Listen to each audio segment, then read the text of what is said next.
Hello and good evening and welcome to Chris 180's Candid Conversations series. I'm Chandra Luckett. I'm the Chief Marketing Officer here and your host for today. And I'm sitting down to start the show, which is a little bit different.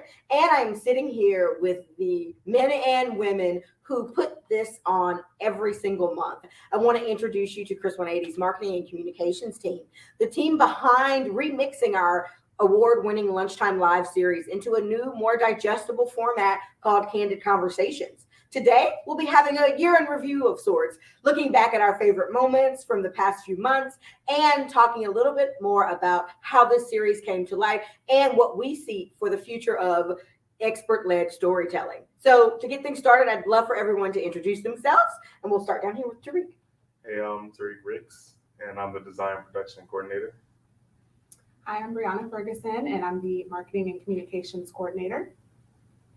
Hi, I'm Christopher Jones, and I'm the Visual Communications Manager.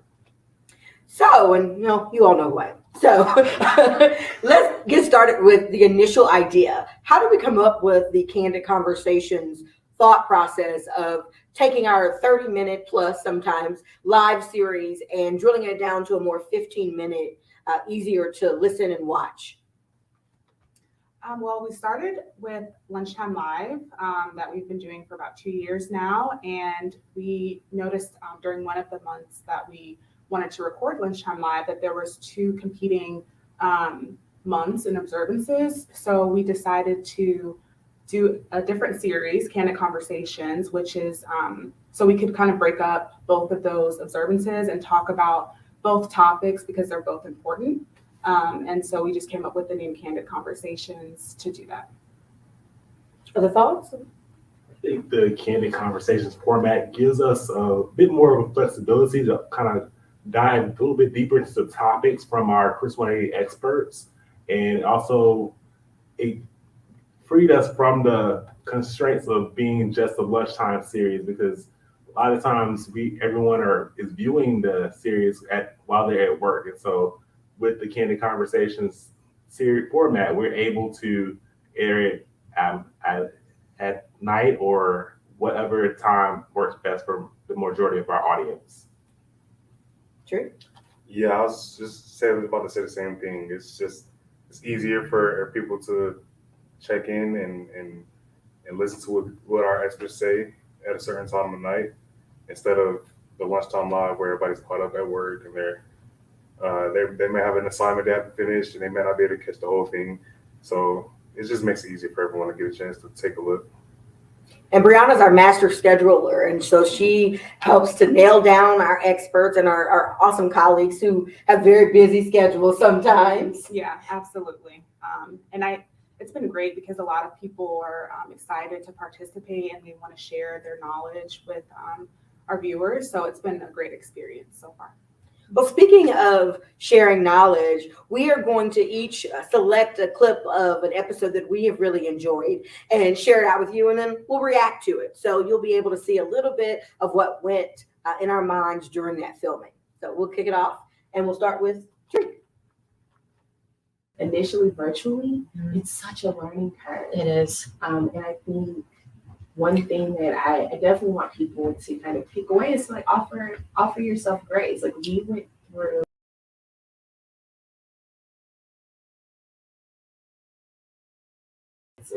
it is absolutely normal to feel, changes in your mental health and, some darker stuff is absolutely normal because what we went through was pretty scary and very traumatic. Yeah.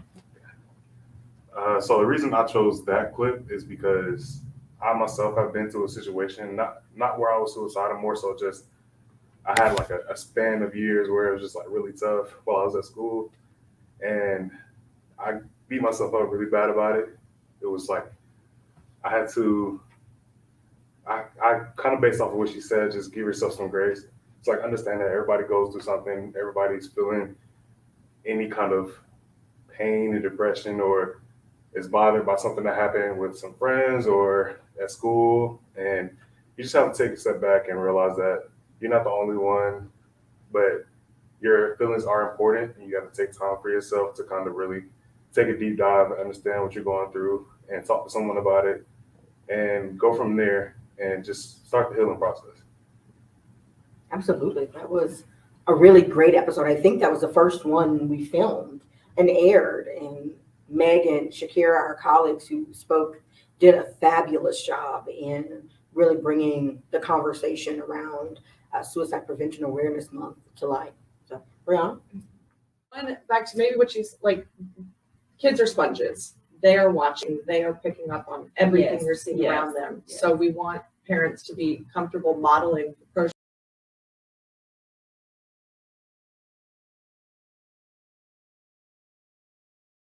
Partner, spouse, or girlfriend, boyfriend are arguing, fighting, demeaning yes. each other, but they're listening. They're So listening. definitely modeling pro-social behavior is one thing that comes to mind.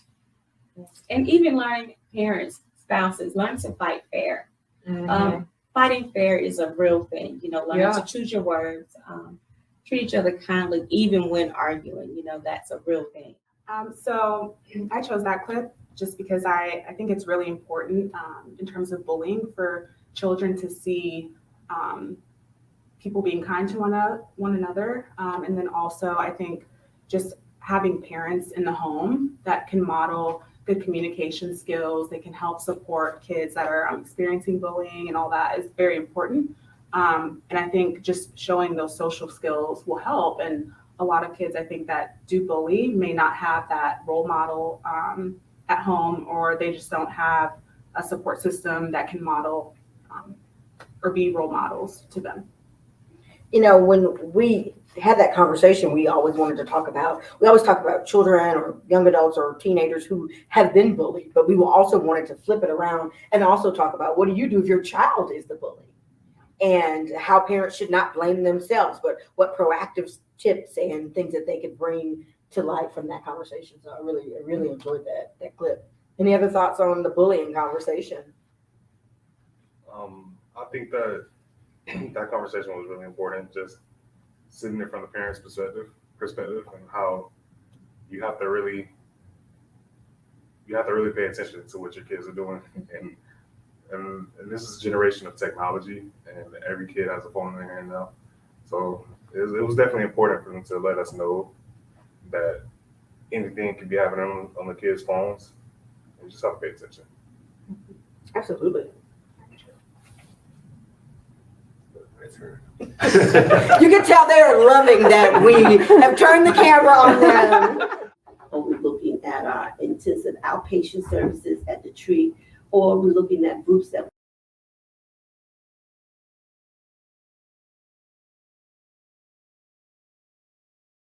assisted treatment in conjunction with counseling, offers people who are struggling with addiction a pretty good chance. Absolutely. And I think it's really predicated on just daily vigilance, things that you can learn even outside of Chris 180 or any professional setting.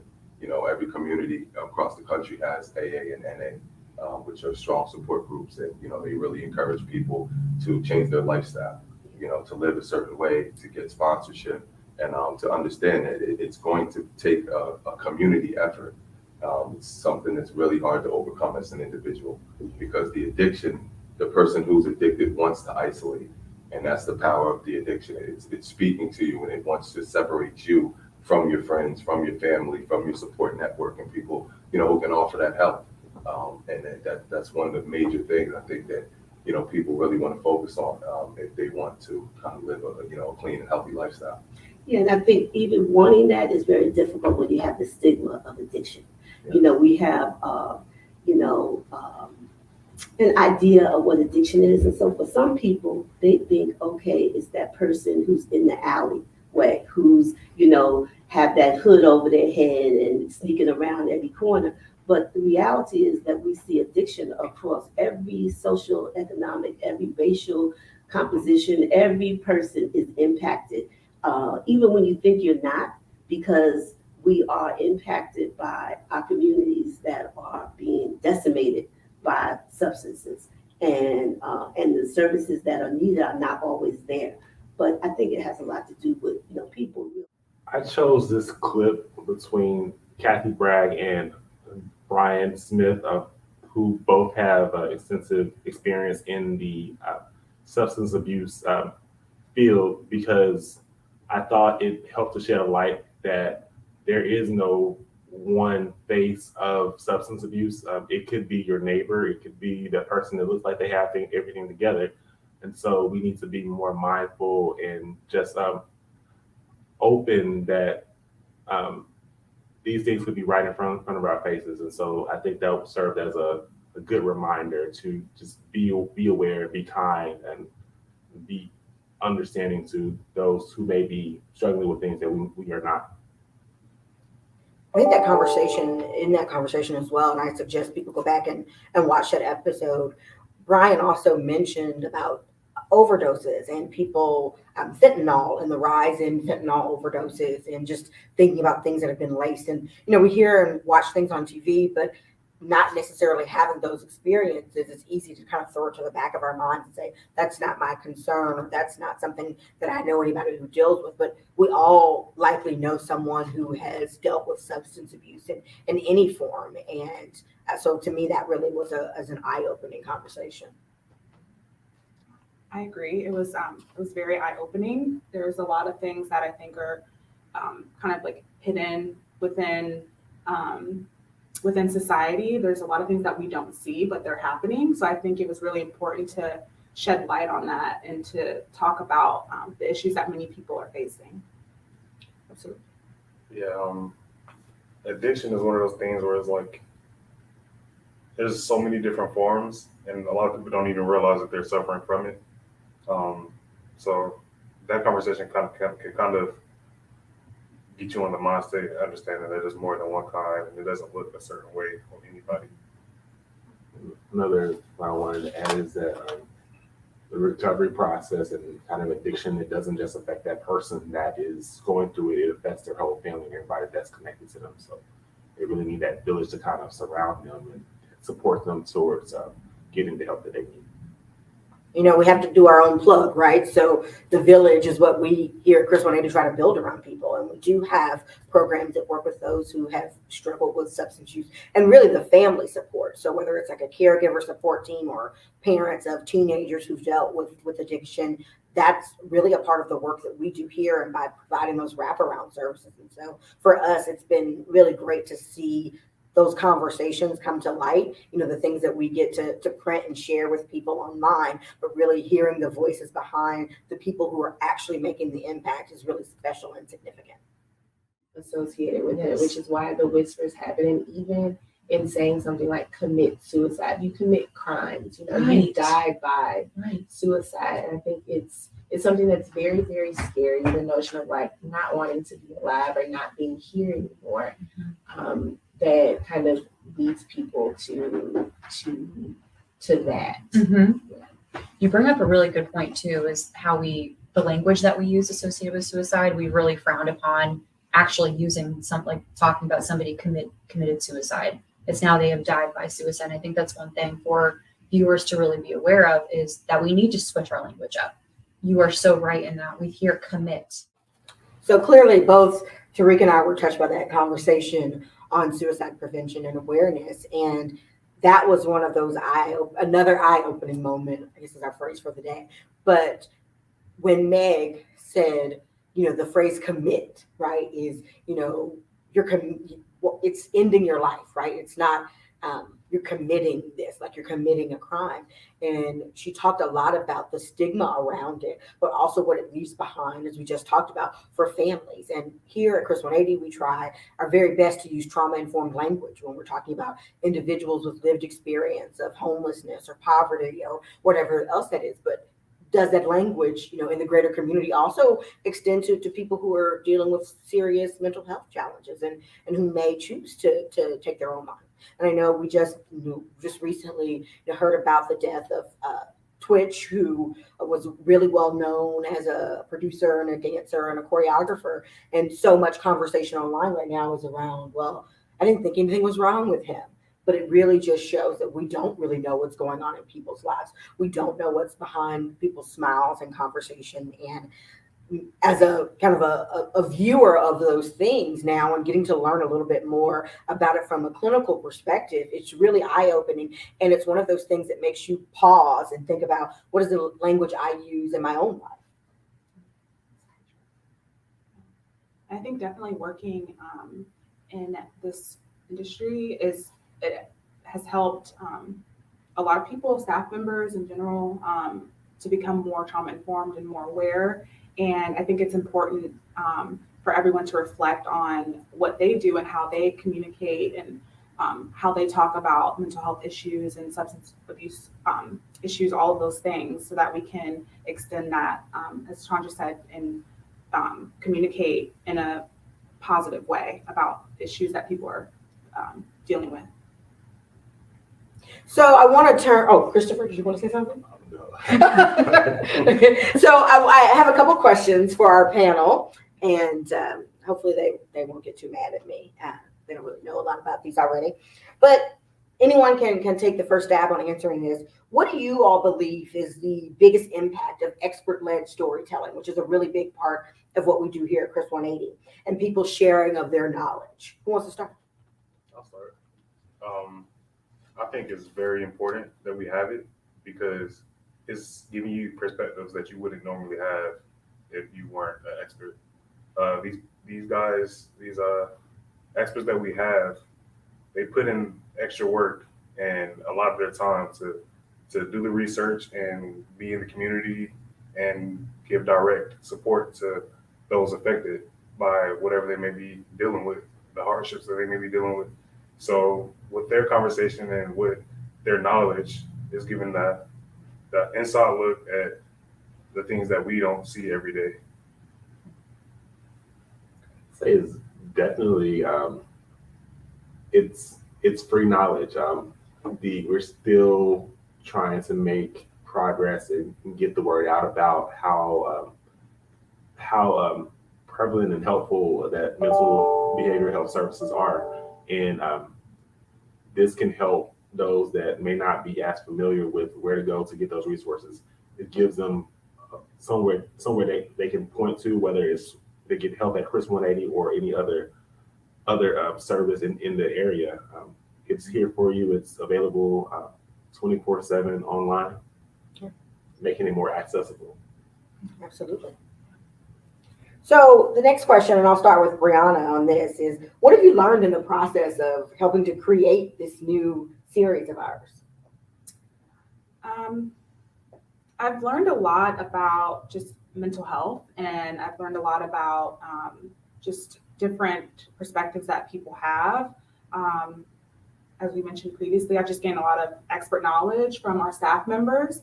I've learned a lot about just production and just a lot of different skills that are necessary to produce something like this. So it's been a great experience, and I've just learned more about my coworkers, and I've gotten to know a lot of people, and it's been great. True. I think something I've learned was just that you have to work as a team to find people that's willing to give us the correct information. This is a trauma-informed organization, and the main thing that we want to make sure we're doing correctly is addressing people by their correct titles, not touching on any triggers. And I think that's something that the experts do a good job of letting us know not to do and what to do. And Christopher, I'll pitch this question to you as well, because Christopher is the co-executive producer of this series and also helped create Lunchtime Live, but before these two great folks joined us. But Christopher, in this past, I guess, almost 3 years, what have you learned in building a live series and now more of a live to tape series? Definitely learned a lot. And for those who may be new to the series, don't realize that we kind of started out with a cell phone camera sitting on top of a box. Really? I hope there's a picture we can drop in of that, because classic. Yeah, and now we have a four plus team, and there's 3 cameras going around here, and we've been able to connect with I believe we've just about gone through every program at Chris 180. And it helps us to learn more about the work that we do so we can better communicate that work to the community at large. So work in progress, and I'm proud to have been a part of it. And I definitely would say it is one of those experiences that sometimes bringing it together or trying to find the right schedule or here at Chris 180, you know, we're always having events. So finding a room to even record sometimes is an adventure. But when we see the finished product or when we finish a conversation, we're like, oh, that went better than we thought, right? You know, someone asked me, oh, have you ever had a bad conversation or a lunchtime lunch? No, people really step up to the plate. I think what I have learned is that you have to give people the opportunity. And sometimes what we have been able to do now is because we know someone is a really strong speaker or can really share their opinion. There are so many other opportunities that present themselves around here. And we're able to say, oh, yes, we know that person will do really well because they held their own in a 15 to 30-minute conversation. So I think that has been definitely something we've learned in the process. It definitely has brought out, or I would say, giving people the platform to use their talents and their skills that they may not have even known that they had. And now we can kind of give them the opportunity. So I think it's been an awesome journey. So my final question to each of you is, what do you hope is the future of Candid Conversations and more storytelling at Chris 180? I'll start with you, Christopher. I hope that we can continue to shed light and give a platform to more talented people within the organization so that they can share their knowledge, and hope that we can continue to up our production level and production quality, and so that we can do everything in excellence and the best that we know that we can do it. I'd say definitely boost the quality when we get a chance to, because that'll be important to getting more people to come in and check us out. At the end of the day, it's about reaching more people and getting more people informed about what we're trying to put out. And I think that'll help us a lot. Brianna? Yeah, I agree with Tariq, and I agree with everybody up here. So. Well, I personally want a studio, right? Yeah. Our own little studio. So if you want to give to that, I'm not going to tell, you know, the development team would get me in trouble, or I get in trouble for saying we want our own stuff. But, you know, we are so grateful that you all spend time with us every month listening to these conversations or watching them later. Our goal has always been that you don't have to watch them exactly when they air. They're here for you any time of day. If you want to listen to something, it's not ASMR, right? If you want to watch it on YouTube later, but it is a good conversation to listen before you go to bed at night, or maybe even when you wake up. But our goal here at Chris 180 as we end this year is really just to be a resource for you. And whether that is mental health counseling, foster care, adoptions, or the host of other programs that we have working to heal and strengthen communities, we would love for you to consider us as a resource. And we could not end this conversation without mentioning end of the year giving. If you haven't made your tax deductible contribution to any nonprofit, of course, we're going to suggest that you do, but we would really all suggest that you give to Chris 180. And you can make it really, really easy before December 31st or by December 31st at midnight. All you have to do is go to chris180.org/donate, or just go straight to our website, or you can find a link on our Facebook page where you're paying attention right now, or anything else, or call us. We will take your cash, check, money order, Venmo, PayPal, Cash App, all of those things. So thank you so much for being great supporters of our work. I want to give us a really special shout out to the best production crew, the best marketing and communications team. I'm a little biased, but they, you know, just let me do this today and said, oh gosh, we'll sit down. But they really are the heart and soul behind bringing these productions to life. So if they don't cut this out of the end recording, then you'll hear me say thank you. And thank you all for joining us over the past year. We'll see you back in January.